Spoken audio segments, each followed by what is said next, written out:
दुर्गा सप्तशती 7वां अध्याय चंड और मुंड का वध। हिंदी में। मैं मातंगी देवी का ध्यान करता हूँ। वह रत्नमय सिंहासन पर बैठ करके पढ़ते हुए तोते का मधुर शब्द सुन रही हैं। उनके शरीर का वर्ण जो है श्याम है। वह अपना एक पैर कमल पर रखे हुए हैं और मस्तक पर अर्धचंद्र धारण करती हैं तथा कल्हार पुष्पों की माला धारण किए बीणा बजाती हैं। उनके अंग में कसी हुई चोली शोभा पा रही है। वह लाल रंग की साड़ी पहने हाथ में शंखमय पात्र लिए हुए हैं। उनके बदन पर मधु का हल्का हल्का प्रभाव जान पड़ता है और ललाट पर बेदी शोभा दे रही ऋषिवाच। ऋषि कहते हैं कि तदंतर शुंभ की आज्ञा पाकर के वह चंड और मुंड आदि दैत्यों के साथ जो है चतुरंगणी सेना के साथ अस्त्र शस्त्रों से सुसज्जित हो चल दिए।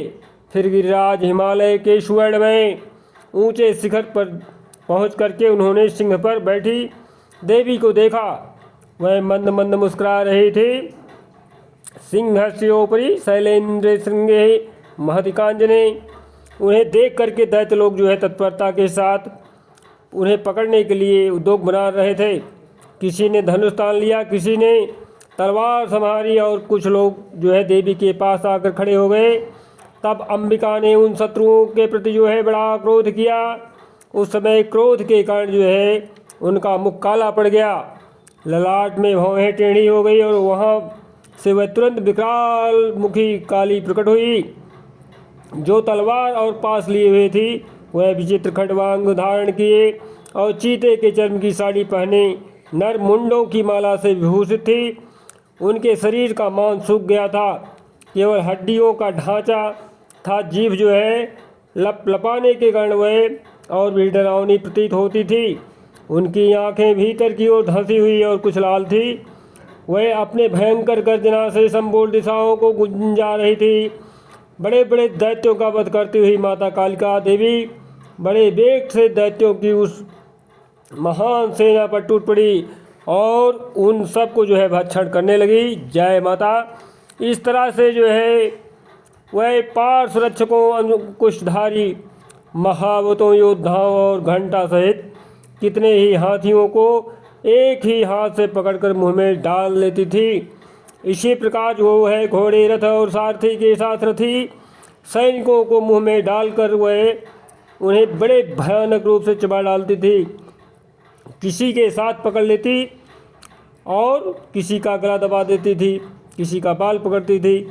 इस तरह से किसी को जो है पैरों से कुचल डालती थी और किसी को छाती से धक्के मार कर गिरा देती थी। वह असुरों के जो है बड़े बड़े और अस्त्र शस्त्र मुंह से पकड़ लेती थी और रोम से भर करके गुस्से में उनके दांतों से पीस डालती थी। काली ने बलवान एवं दुरात्मा दैत्य की वह सारी सेना रौट डाली, खा डाली और जो है कितनों को मार भगाया।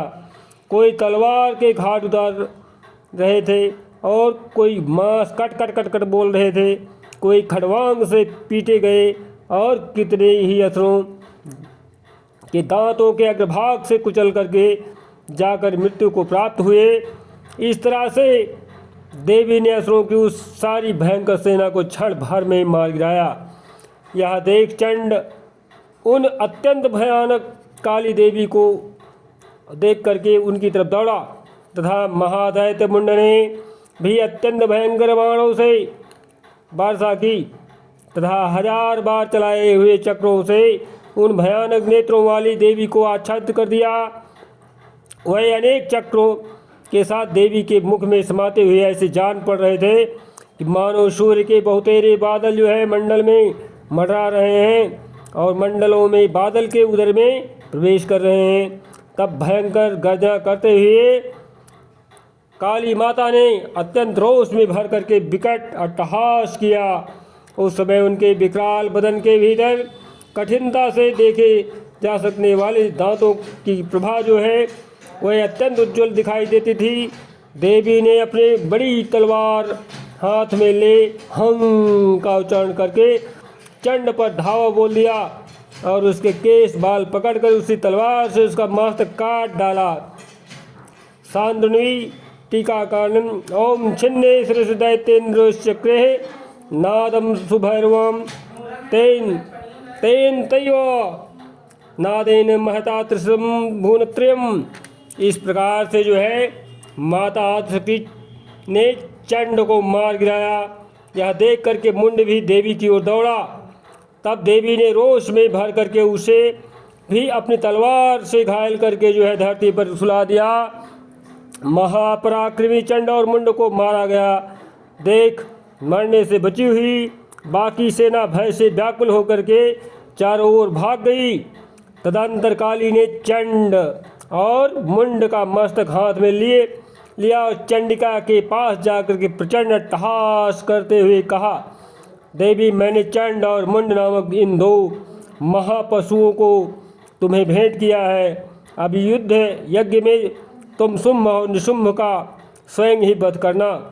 ऋषि कहते हैं, वहाँ लाए हुए उन चंड मुंड नामक महान दैत्यों को देखकर कल्याणमयी चंडी ने काली से मधुर वाणी में कहा, यस्माच्चंडं च मुंडं च गृहीत्वा त्वमुपागता चामुण्डेति ततो लोके ख्याता देवी भविष्यसि।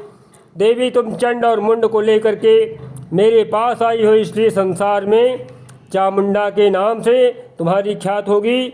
जय आदिशक्ति माता की। इस तरह से जो है 7वां अध्याय पूरा हुआ। जय माता।